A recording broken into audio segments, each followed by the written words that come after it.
হাঁসের পাটি চাউলের সবচেয়ে বেশি খেয়েছে আশরাফ ভাই। এই যে হাঁসের মাংস সাথেই আছে। আসাদ তরকারি কেমন হলো?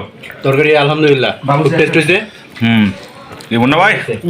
কি অবস্থা? একের কম একই। তো আব্দুল মতিন বাবু কি পরিস্থিতি কি? কোথায় তো ভালো চলো তো। গান সেই হিসেবে এই দুটোতে আসলে বেশি দেখছে। এটা দায়িত্ব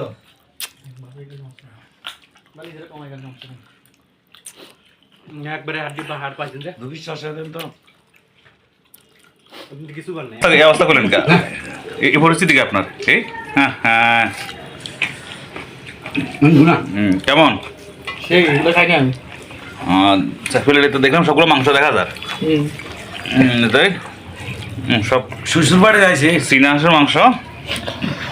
এটা আমারটা, এটা আমাদের বাবুসি। বাবুসির সাথে তো হ্যাঁ ইনকাম তো হইতেছে, চেষ্টা তো করতেছি কিন্তু ইনকাম তো হইতেছে না। তো আমার করবে এত কিছু হইতো সবসময় ভালো লাগবে।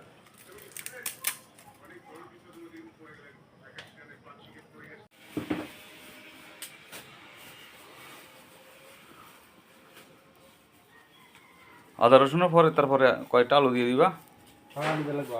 আলু ছাড়া কিন্তু আরে দরকার ছিল 2টা।